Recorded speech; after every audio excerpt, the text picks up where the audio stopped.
दोस्तों, लंच जानकारी न्यूज में आप सभी का स्वागत है। वक्त संशोधन कानून के खिलाफ प्रधानमंत्री मोदी को अब तक का सबसे बड़ा झटका लगा है। मोदी जी के सबसे करीबी नेता और उन्हीं की केंद्र सरकार में केंद्रीय मंत्री ने भी अब इस कानून के खिलाफ मोर्चा खोल दिया है और उन्होंने साफ तौर पर कहा है कि मरते दम तक इस कानून का हम विरोध करेंगे। कौन से ये केंद्रीय मंत्री हैं और क्यों ये वक्फ कानून का विरोध कर रहे हैं, इसके बारे में आगे आपको बताएंगे। साथ ही साथ जम्मू कश्मीर के पहलगाम में कल जिस तरीके से एक दहशतगर्दी वाला हमला हुआ जिसमें 27 से ज्यादा हमारे देश के नागरिक खत्म हो गए, इसको लेकर के एक बड़ी खबर सामने आ रही है। जम्मू कश्मीर के अंदर अब बंद का ऐलान कर दिया गया है। साथ ही साथ इस पूरी घटना को लेकर हमारे देश में भी हिंदू मुसलमान करने की कोशिश की जा रही है।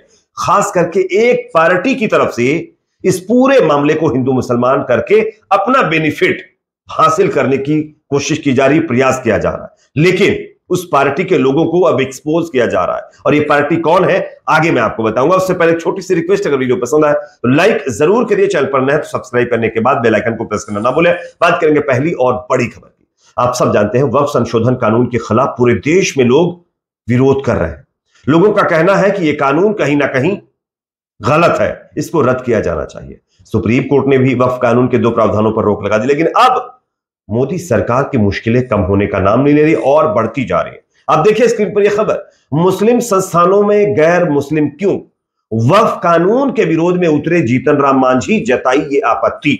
जीतन राम मांझी मोदी जी के सबसे करीबी नेता माने जाते हैं और सबसे चौंकाने वाली बात देखिए, मोदी सरकार में फिलहाल अभी वो मंत्री हैं, केंद्रीय मंत्री हैं। उन्होंने इसका विरोध किया और जो बातें जीतन राम मांझी ने कही इस कानून का विरोध करते हुए, वो आपको जरूर सुननी चाहिए। क्या उन्होंने कहा देखिए स्क्रीन पर। वक्फ कानून को लेकर जहां केंद्र सरकार को विपक्ष के विरोध का सामना करना पड़ रहा है, तो अब एनडीए में भी विरोध के सुर दिखने लगे हैं। अब एचएएम सुप्रीमो यानी एचएम पार्टी के सुप्रीमो और केंद्रीय मंत्री जीतन राम मांझी ने वक्फ कानून का विरोध कर दिया है। मांझी ने कहा है कि हिंदू संस्थानों में गैर हिंदुओं को शामिल नहीं किया जाता, तो मुस्लिम संस्थानों में गैर मुस्लिमों को क्यों शामिल किया जा रहा है। गया के खुरखुरा में आयोजित एक कार्यक्रम के दौरान मांझी ने वक्फ बिल, सीएम पद और कॉमन स्कूलिंग सिस्टम को लेकर अपनी बात रखी। नागरिक अभिनंदन कार्यक्रम के दौरान जो है मांझी ने कहा कि उनको इस कानून पर आपत्ति है, सरकार की नीयत में खोट भी उन्होंने इसको करार दिया है।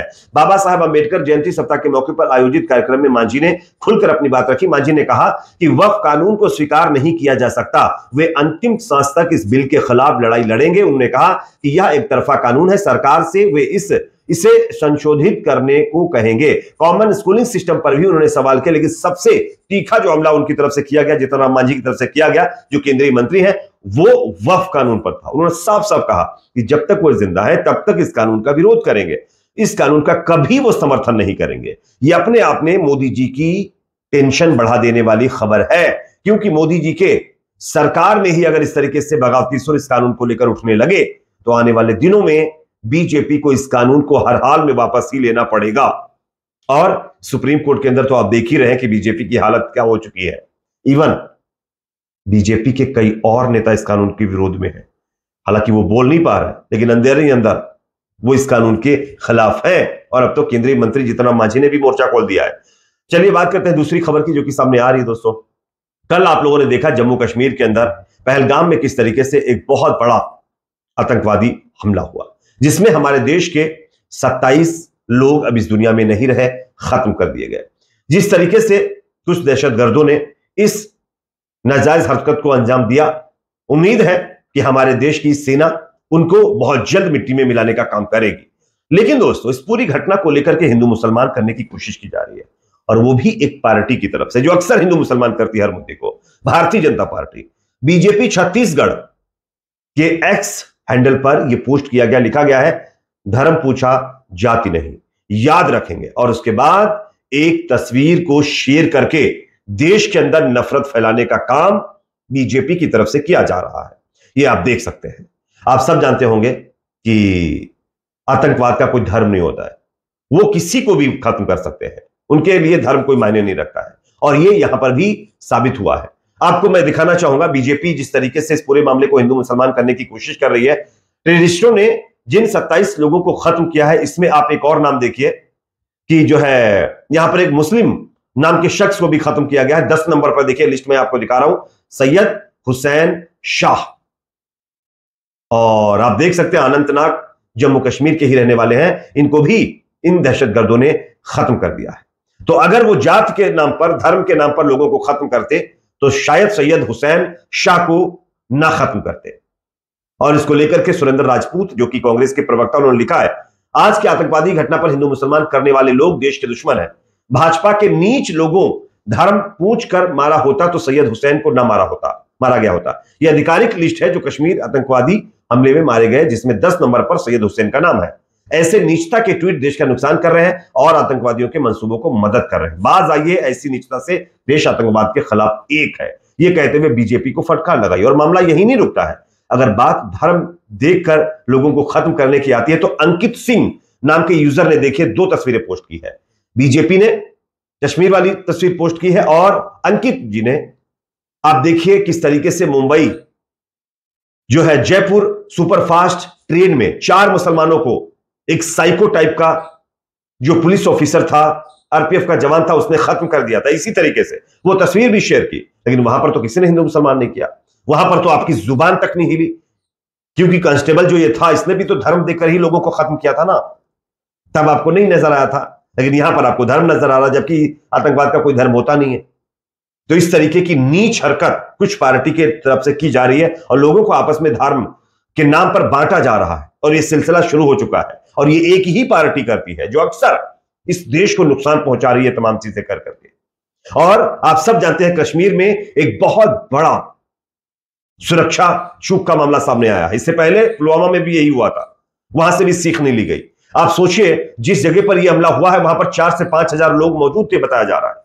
अब 4 से 5 हजार लोग जहां पर मौजूद थे, वहां पर आखिरकार उनको सुरक्षा क्यों नहीं दी गई? आखिरकार इतनी बड़ी सुरक्षा चूक कैसे हो गई? ये बहुत बड़ा सवाल है। इस सरकार और एलजी साहब से कोई जाकर सवाल पूछे और इनके ऊपर सवाल ना हो पाए, इसलिए हिंदू मुसलमान करने में लग गए हैं। यह अपने आप में दिखाता है कि एक पार्टी वोट के लिए इंसानों की जिंदगी भी दांव पर लगा रही है। एक और बड़ी खबर आ रही है दोस्तों, पहलगाम आतंकी हमले को लेकर के कल कश्मीर बंद, यानी आज कश्मीर बंद का ऐलान किया गया। सभी प्राइवेट स्कूल आज कश्मीर के अंदर बंद रहेंगे। कश्मीर के लोग मानवता के जो है एक तरीके से सपोर्ट में है, वो लगातार कैंडल मार्च निकाल रहे हैं, टेररिस्टों के खिलाफ मोर्चा खोले हुए हैं।